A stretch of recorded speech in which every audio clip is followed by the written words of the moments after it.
الرحمن الرحیم والسابقون الاولون من المہاجرین والانصار والذین اتبعوهم بإحسان رضی اللہ عنہم ورضوا عنہ وأعد لهم جنات تجری تحت الانہار خالدین فیہا ابدا ذلک الفوز العظیم۔ رکوع کا موضوع نمبر 1، اصحاب رسول کے فضائل کا بیان۔ فضائل اصحاب رسول مہاجرین و انصار۔ فضائل اصحاب رسول مہاجرین و انصار۔ نمبر 2، منافقین کی خباثات، ان کے نتائج کا بیان۔ منافقین کی خباثات اور ان کے نتائج کا بیان۔ السابقون الاولون، یہ فضائل مہاجرین و انصار۔ سبقت کرنے والے پہلے مہاجرین اور انصار سے۔ والذین، نتائج متبعین مہاجرین و انصار۔ نتائج متبعین مہاجرین و انصار، اور وہ لوگ جنہوں نے ان کی اتباع کی اچھے طریقے سے، اللہ راضی ہوئے ان سے، وہ راضی ہوں گے اللہ سے، یعنی قیامت کے دن اللہ ان سے راضی ہوں گے، اور وہ اللہ سے راضی ہوں گے اس بدلے پر جو اللہ نے ان کو دیا اور تیار کیا۔ اللہ نے ان کے لیے باغات، جاری ہوں گے ان کے نیچے نہریں، ہمیشہ رہنے والے ہوں گے اس میں ہمیشہ کے لیے، ابداً تاکید ہے۔ ذالک الفوز العظیم، فضیلت جنت، یہ ہے کامیابی بہت بڑی۔ مہاجرین اور انصار، اس میں کہا السابقون، سبقت کرنے والے۔ اب مفسرین کا اختلاف ہے کہ سابقین مہاجرین کن کو کہا جائے گا۔ کچھ نے یہ کہا کہ غزوہ بدر سے پہلے جو صحابہ کرام ہجرت کر کے چلے گئے ان کو مہاجرین اولین کہیں، انہوں نے غزوہ بدر کو بنایا۔ بعضوں نے اصحاب حدیبیہ میں صلح ہونے سے پہلے جو لوگ مکے کو چھوڑ کر مدینے آ گئے وہ مہاجرین اولین شامل۔ بعض مفسرین نے فتح مکہ کو بنایا کہ فتح مکہ سے پہلے جو آ گئے وہ سابقون اولون میں شامل ہیں، جو فتح مکہ کے بعد آئے وہ مہاجرین اولین میں شامل نہیں۔ لیکن محققین کی رائے یہ ہے کہ السابقون الاولون سے مراد تمام صحابہ کرام، تمام مہاجرین۔ فتح مکہ تک جن لوگوں نے ہجرت کی یا فتح مکہ کے ساتھ ایمان لے آئے وہ بھی اس میں شامل ہیں، لیکن بہرحال انہوں نے کوئی تحدید نہیں کی، انہوں نے تمام صحابہ کرام کو شامل کیا۔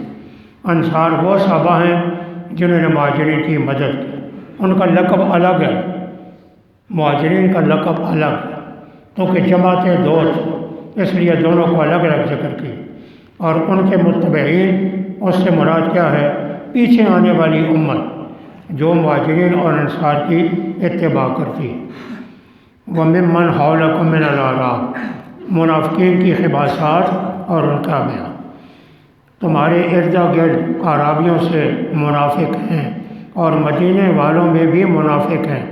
مردوا علی النفاق، مر جائیں نفاق پر، یا اس کا معنی پختہ ہیں وہ نفاق پر۔ لا تعلمہم، آپ ان کو نہیں جانتے، ہم ان کو جانتے۔ حضرت سے علم کلی کی نفی کی، وسعت علم باری تعالی، آپ نہیں جانتے ہم ان کو خوب جانتے۔ سنعذبہم مرتین، نتائج منافقین کے نتائج کا بیان۔ سین تاکید کے لیے ہے، ہم ان کو عذاب دیں گے 2 مرتبہ، پھر وہ واپس کیے جائیں گے بڑے عذاب کی طرف۔ 2 مرتبہ عذاب کیا ہے؟ بعض اوقات دنیا میں بھی عذاب ہوگا اور قبر میں بھی عذاب ہوگا، اور جو یردون سے مراد ہے وہ آخرت کا عذاب۔ تو مرتین سے مراد ایک دنیا کا عذاب اور عالم قبر کا عذاب۔ دوسری رائے دوسری رائے ہے کہ مرتين سے مراد بار بار سزا ہے، یعنی ہم ان کو بار بار ان کی ذلت اور ان کی رسوائی کریں گے۔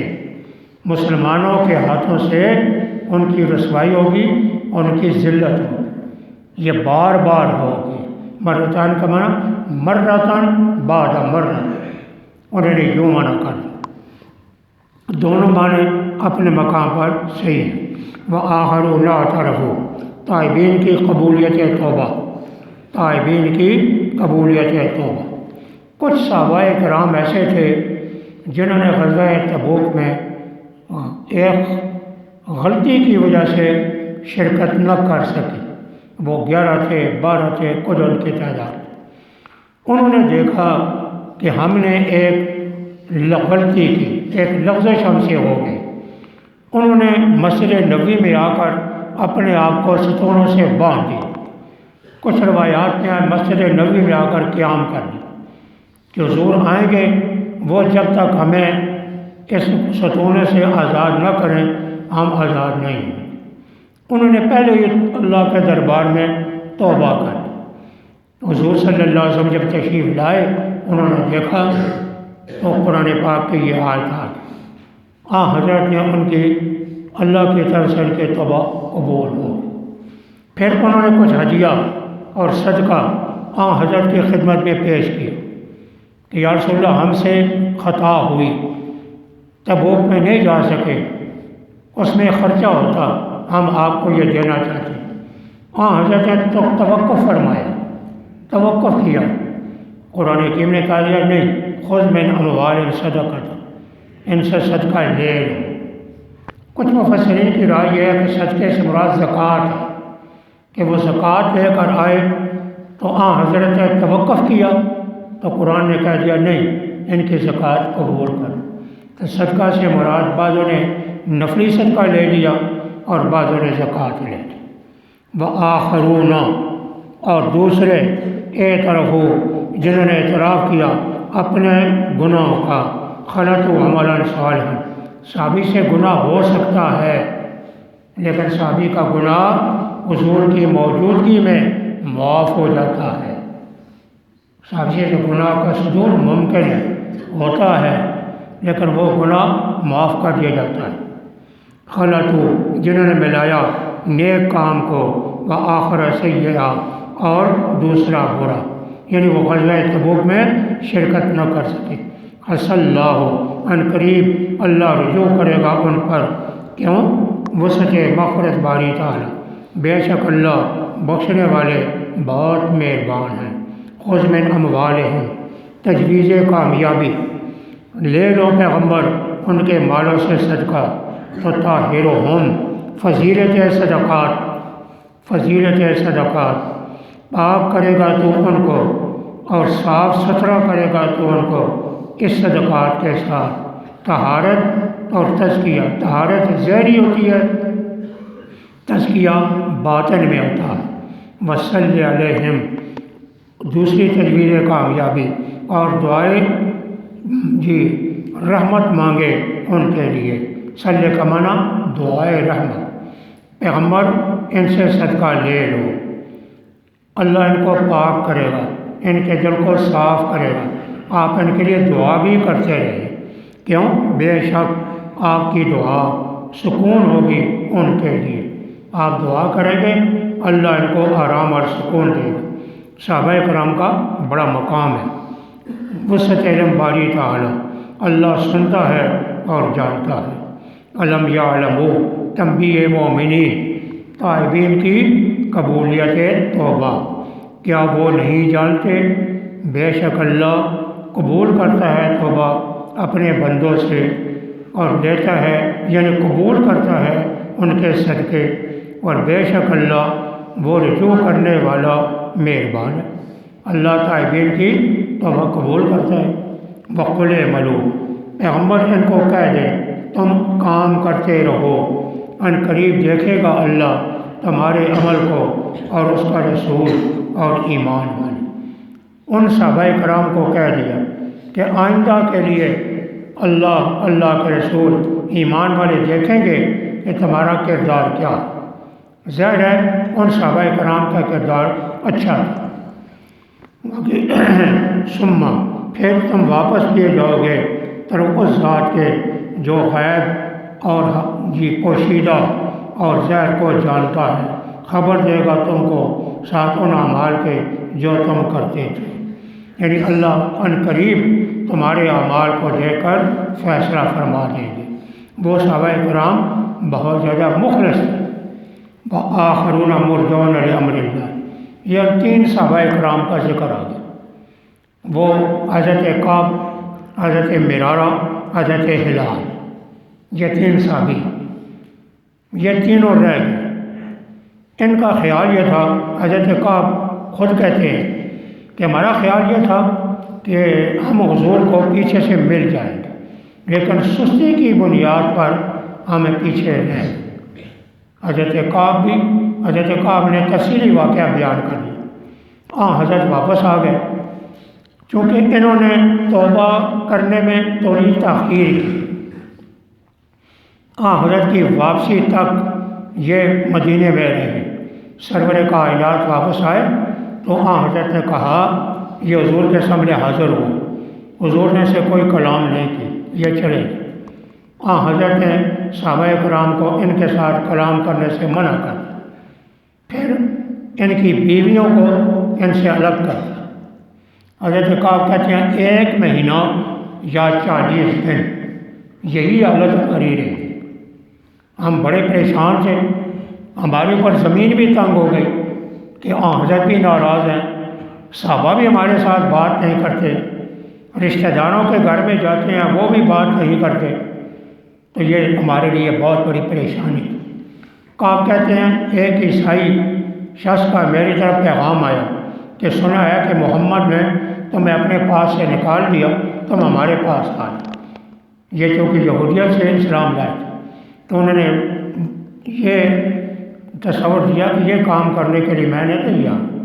سرور کائنات صلی اللہ علیہ وسلم جب میں نے ایمان لایا تو میرا ایمان مضبوط، تو ان کے حضرت کعب پھر واقعہ بیان کرتے ہیں، بخاری میں تفصیلی واقعہ ہے۔ بالآخر 40 دن کے بعد یا 1 مہینے کے بعد اللہ تعالیٰ کی طرف سے یہ آیات تھا، وآخرون مرجون لامر اللہ، یہ آگے ہے وعلی الثلاثۃ الذین، آگے اس میں بھی آ جائے، اور وہ دوسرے مرجون، یہ آخرون دوسرے پر عطف ہے، وہ پہلی جو آیت ہے وآخرون اعترفوا بذنوبہم اس پر عطف ہے، اور دوسرے جو مؤخر کیے گئے اللہ کے حکم پر، یا ان کو اللہ سزا دے یا اللہ ان پر رجوع کر دے، اللہ جاننے والا اور حکمت والا ہے۔ پھر آگے آ گیا وعلی الثلاثۃ الذین خلفوا، وہ آگے آ جائے گا، یہ درمیان میں دوسری بات آ گئی والذین اتخذوا مسجدا ضرارا، یہ منافقین کی خباثات اور ان کے نتائج کا بیان، منافقین کی خباثات اور ان کے نتائج کا بیان۔ کچھ روایات میں ہے ابو عامر ایک مدینے کا آدمی تھا، یہ منافق تھا اصل میں۔ سرور کائنات صلی اللہ علیہ وسلم نے تمام جنگوں میں کامیابی حاصل کر لی، یہ انتظار کرتا رہا کہ حضور کبھی ناکام ہوں گے تو میں ان سے اپنا بدلہ لوں، لیکن ابو عامر راہب تھا، عالم تھا، اسے موقع نہ ملا، یہ بھاگ کر شام چلا گیا۔ جب دیکھا اس نے کہ حضور کامیابی سے آگے جا رہے ہیں، یہ شام کے علاقے میں چلا گیا، وطن چھوڑ گیا۔ شام کے علاقے میں جانے کے بعد مدینے والے جو اس کے رشتہ دار خاندان تھا ان کے ساتھ ایسے رابطہ رکھا۔ اب ایک دوسری سازش کی کہ حضرت کے خلاف سازش کی جائے۔ انہوں نے سازش میں یہ بات شریک کی کہ مدینہ منورہ کے قریب قباء کا محلہ ہے، اس محلے میں ایک مسجد قباء والوں کی ہے، اسی محلے میں ایک اور مسجد بنا دو، اس مسجد میں تم جمع ہوا کرو، میں سفر کر کے پوشیدہ طریقے سے تمہارے پاس آ جایا کرو، اور یہاں حضور کے خلاف ہم کیا کریں گے، سکیم تیار کریں گے، مشورہ کریں گے۔ اس کے لیے اس نے مسجد بنوائی۔ اور منافقین کو یہ کہا کہ تم ظاہری طور پر جا کر حضور کو کہہ دینا کہ تم بھی اس مسجد میں آ کر نماز پڑھو، کیوں؟ اس محلے میں مسجد کی ضرورت تھی، ہم نے مسجد بنا دی۔ سرور کائنات صلی اللہ علیہ وسلم کے پاس گئے، حضور تبوک کے لیے جا رہے تھے کہ ہم نے ایک مسجد بنائی ہے، آپ اس میں نماز آ کر پڑھیں۔ اور نے فرمایا فی الحال میں تبوک کے لیے جا رہا ہوں، میں واپس پر آؤں گا، میں نماز پڑھ لوں گا۔ آگے وعدہ فرما دیا۔ جب حضور واپس آئے تو اللہ تعالیٰ نے آپ کو خبر دے دی، یہ آیات آ گئی والذی نتخذوا مسجدا ضرارا، کہ یہ مسجد اصل میں مسلمانوں کے درمیان تفریق کے لیے بنائی گئی، چونکہ کباب والوں کی مسجد پہلے سے موجود تھی، انصار کی مسجد، انہوں نے مسجد بنا کر نمازیوں کو تقسیم کر دیا۔ دوسری بات یہ تھی کہ حضور کے خلاف جہاں سازش کرنے لگے، اس لیے کہا ارصادا لمن حارب اللہ ورسولہ، وہ ابو عامر، اس کی سازش کو کامیاب کرانے کے لیے یہ مسجد بنائی گئی۔ حضور آئے، حضرت کو جب اللہ تعالیٰ نے خبر دے دی تو حضرت نے مسجد کو جلانے کا حکم دے کہ مسجد کو جلا دو۔ چنانچہ تمام مسجد کو جلا دیا اور مسجد کو ختم کر دیا۔ پھر حضور کو کہا آپ یہاں نماز نہ پڑھیں، مسجد قباء میں جا کر نماز پڑھیں۔ قباء والی مسجد جو ہے اس کی بنیاد تقویٰ پر ہے، پرہیزگاری پر ہے، اس کی بنیاد وہ نفاق پر ہے اور اللہ کے دین کی دشمنی پر ہے، اس لیے اس مسجد میں آپ نماز نہ پڑھیں۔ والذی نتخذوا، بانیان مسجد ضرار کی خباثات، بانیان مسجد ضرار کی خباثات، یہ منافقین ہیں، وہ لوگ جنہوں نے بنائی مسجد ضرر کے لیے، ضرار مفعول مطلق مفعول لہو ہے، ضرر کے لیے اور کفر کے لیے اور تفریق کے لیے درمیان ایمان والوں کے، اور پناہ گاہ ان لوگوں کے لیے جو اللہ اور اللہ کے رسول کے ساتھ جنگ کرتے ہیں، من قبل سے پہلے، جنہوں نے اللہ اور اللہ کے رسول کے ساتھ جنگ کی، ان کے لیے پناہ گاہ بنا۔ ضرار، کفر، تفریق، ارسال، یہ چار وجہ بیان کی۔ وَلَيَحْلِفُنَّ، منافقین کی دروغ گوئی، ضرور قسمیں اٹھائیں گے، نہیں ارادہ کیا ہم نے مگر بھلائی کو، ہم نے تو مسجد اچھائی کے لیے بنائی کہ لوگ نماز پڑھیں گے۔ واللہ یشہد، شہادت باری تعالیٰ، اللہ گواہی دیتے ہیں بے شک یہ جھوٹے ہیں۔ فرمایا یہ جھوٹ بول رہے ہیں، انہوں نے مسجد اس لیے نہیں بنی۔ لا تقم فریضۂ رسول، نہ کھڑے ہوں اس میں ابداً کبھی، اس میں کبھی بھی نماز نہ پڑھیں۔ لمسجد، مسجد قباء کی فضیلت، بدر مسجد نبوی مراد نہیں، لیکن جمہور کی رائے یہ ہے کہ مسجد قباء ہے۔ البتہ وہ مسجد جس کی بنیاد ڈالی گئی تقویٰ پر پہلے دن سے، زیادہ حقدار ہے آپ کھڑے ہوں اس میں، کیوں؟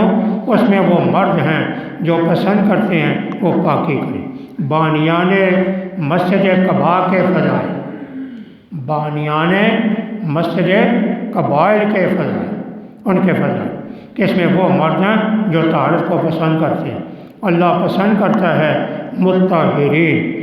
یہ نتائج بانیان مسجد قباء، اللہ پاک ہونے والوں کو پسند کرتے ہیں۔ حضور نے پوچھا انصار سے، خدا نے تمہاری طہارت کی بڑی تعریف کی ہے، تم کیا کرتے ہو؟ انہوں نے کہا ہمارے پاس پانی کثرت سے ہوتا ہے، اس لیے ہم استنجا ڈھیلے کے ساتھ کرنے کے بعد پانی بھی استعمال کرتے ہیں۔ تو حضور نے فرمایا شاید اس لیے اللہ نے تمہاری تعریف کی۔ افمن اسس بنیانہ، بانیان مسجد قباء، بانیان مسجد ضرار کے تفاوت نتائج کا بیان۔ بانیان مسجد قباء، بانیان مسجد ضرار کے تفاوت نتائج، دونوں کا نتیجوں میں فرق ہے۔ کیا وہ شخص جس نے بنیاد بنائی تقویٰ پر اللہ کی طرف سے اور رضامندی کے ساتھ، وہ بہتر ہے، یا جس نے بنیاد ڈالی اوپر کنارے گڑے گرنے والے کے، ہار گرنے والا، جرف کنارہ، جرف گڑھا، شفاق کنارہ، گڑھے کنارے جو گرنے والا ہے اور گر گیا اس کے ساتھ جہنم کی آگ، یعنی ان کی یہ مسجد جہنم کا ایک گڑھا ہے۔ واللہ لا یہدی القوم الظالمین، نتائج منافقین، اللہ نہیں راہ دیتا اس قوم کو جو ظلم کرنے والے۔ لا یزال بنیانہم، نتیجہ بانیان مسجد ضرار، یہ نتیجہ دنیاوی، لا یزال، ہمیشہ رہے گی ان کی وہ بنیاد جو انہوں نے بنائی، شک ان کے دلوں میں۔ اس مسجد کے بنانے کی وجہ سے ان کے دلوں میں نفاق پکا ہو گیا، اب یہ پکے منافق ہو گئے، یہ شک ہمیشہ رہے گا۔ الا ان تقطع، مگر یہ ٹوٹے ٹوٹے ہو جائیں ان کے دل، ہاں ان کے دل ٹوٹے ٹوٹے ہو جائیں۔ ٹوٹے ٹوٹے ہونے کا معنی کیا ہے؟ کٹ جائیں۔ بعض نے کہا نا امید ہونا مراد ہے، یعنی ہاں اگر ان کے دلوں میں حس ختم ہو جائے پھر تو انہیں شک نہیں رہے، کیوں؟ احساس ہی ختم ہو گیا، احساس ختم ہو جائے تو شک بھی ختم ہو جاتا ہے، لیکن انہیں احساس موت تک رہے۔ بعض مفسرین نے تقطع قلوبہم سے مراد دیا ہے موت، یعنی موت تک، دل کے ٹوٹنے ہونے کا معنی یہ ہے موت تک، اور قبر تک جانے تک ان کے دلوں میں شک رہے گا، یعنی موت تک یہ بنیاد ان کے سینوں میں شک کے طور پر رہے گی کہ ہم نے کیا کام کیا اور اس کا نتیجہ کیا نکلا۔ ہم نے تو یہ کام اس لیے کیا کہ آخرت کو نقصان پہنچائیں گے، لیکن اس کی وجہ سے ہمیں نقصان ہو گیا۔ واللہ علیم حکیم، تو تقطع قلوبہم کے میں دو معنی، یا بے حس ہونا مراد ہے، اور یا یہ ہے کہ ان کا مر جانا اور مرنے کے بعد قبر کا عذاب، یعنی قبر میں چڑھ گئے۔ وسعت علم باری تعالیٰ، اللہ خوب جانتا ہے، حکمت والا ہے۔ وَمِمَّنْ السابقون، سبقت کرنے والے پہلے مہاجرین اور انصار، وہ لوگ جنہوں نے ان کی اتباع کی اچھے طریقے کے ساتھ، اللہ راضی ہے ان سے، وہ راضی ہوں گے اللہ سے۔ تیار کیا اللہ نے ان کے لیے باغات، جاری ہوں گے ان کے درختوں کے نیچے نہریں، ہمیشہ رہنے والے ہوں گے اس میں ہمیشہ، یہ ہے کامیابی بہت بڑی۔ اور تمہارے ارد گرد اعرابیوں سے منافق ہیں اور مدینے والوں سے بھی، وہ مر جائیں نفاق پر یا پختہ ہیں نفاق پر، تم نہیں جانتے ان کو اے پیغمبر، ہم ان کو خوب جانتے ہیں، ہم ان کو سزا دیں گے 2 مرتبہ یا بار بار، پھر وہ واپس کیے جائیں گے بڑے عذاب کی طرف۔ اور دوسرے جنہوں نے اعتراف کیا اپنے گناہ کا، ملایا نیک کام کو اور دوسرا برا، وہ اللہ عنہ قریب ان پر رجوع کرے گا، بے شک اللہ بخشنے والے مہربان ہیں۔ لیں ان کے مالوں سے صدقہ، پاک کر تو ان کو، ستھرا کر ان کو، اور دعا کر ان کے لیے، یعنی ان پر، بے شک آپ کی دعا سکون ہے، آرام ہے ان کے لیے، اللہ سنتا ہے اور جانتا ہے۔ کیا وہ نہیں جانتے؟ بے شک اللہ قبول کرتا ہے توبہ اپنے بندوں کی، اور قبول کرتا ہے، لیتا ہے صدقات، بے شک اللہ توبہ قبول کرنے، رجوع کرنے والے مہربان ہیں۔ کہہ دو پیغمبر تم کام کرو، ان قریب دیکھے گا اللہ تمہارے کام کو اور اس کا رسول اور ایمان والے، تمہیں واپس کیا جائے گا اس ذات کی طرف جو جانتا ہے پوشیدہ اور ظاہر، خبر دے گا تم کو ساتوں اعمال کے جو تم کرتے ہیں، اور دوسرے جو پیچھے کیے مؤخر کیے گئے اللہ کے حکم کے لیے، یا ان کو اللہ سزا دے یا ان پر رجوع کرے۔ اس کا ذکر اگلے رکوع میں آئے گا۔ اللہ جانتا ہے اور حکمت والا ہے۔ جن لوگوں نے مسجد زرع کے لیے بنائی، کفر کے لیے اور مسلمانوں کے درمیان تفریق کے لیے، اور پناہ ان لوگوں کے لیے جو اللہ اور اللہ کے رسول سے جنگ کرتے ہیں، من قبل، اس سے پہلے، اور البتہ ضرور قسمیں اٹھائیں گے، نہیں ارادہ کیا ہم نے مگر اچھائی کا، اللہ گواہی دیتا ہے بے شک وہ جھوٹے ہیں۔ نہ کھڑے ہوں آپ اس میں کبھی بھی۔ وہ مسجد جس کی بنیاد تقوی پر ڈالی گئی پہلے دن سے زیادہ حقدار ہے کہ آپ اس میں نماز پڑھیں۔ اس میں مرد ہیں جو پسند کرتے ہیں کہ وہ پاک رہیں۔ اللہ پسند کرتا ہے پاک ہونے والوں۔ مولانا عبدالشکور صاحب لکھنوی رحمۃ اللہ علیہ نے جو اہل تشیع کے بارے میں بہت کام کیا جنہوں نے اپنی کتاب میں لکھتے ہیں، جس اللہ کے پیغمبر کو اللہ نے منافقین کی مسجد میں ایک نماز پڑھنے کی اجازت نہیں دی، وہ اللہ مسجد نبوی کے نمازی اگر صحابہ منافق ہوتے تو ظہر نماز کو نماز پڑھنے کی کیسے اجازت دیتا؟ منافقین کی بنائی ہوئی مسجد میں ایک نماز پڑھنے کی اجازت نہیں دی، تو وہ مسجد نبوی جس میں حضرت نے 10-11 سال صحابہ کو نمازیں پڑھائی، تو صحابہ کے منافق ہوتے تو اللہ کب اجازت دیتا کہ وہاں نماز پڑھو؟ یہ انہوں نے بہترین نقطہ بیان فرمایا۔ لمسجد، البتہ وہ مسجد جس کی بنیاد تقوی رہے پہلے دن سے زیادہ حقدار ہے کہ آپ اس میں کھڑے ہوں۔ اس میں مرد ہیں پسند کرتے ہیں پاکی کو، اللہ پسند کرتا ہے پاک لوگوں کو۔ اب جو شخص، کیا وہ شخص جس نے بنیاد ڈالی تقوی پر اللہ کی طرف سے اور رضامندی بہتر ہے، یا وہ شخص جس نے بنیاد ڈالی اوپر کنارے گڑے گرنے والے کے، پھر گر گیا، اس کو لے کر جہنم کی آگ میں؟ اللہ نہیں ہدایت دیتا اس قوم کو جو ظالم ہے۔ ہمیشہ رہے گی ان کی بنیاد جو انہوں نے بنائی، شک یعنی نفاق ان کے دلوں میں، مگر یہ کہ ٹوٹے ٹوٹے ہو جائیں ان کے دل، یا نا امید ہو جائیں ان کے دل، یا بے ہوش ہو جائیں ان کے دل۔ اللہ خوب جانتا ہے حکمت والا۔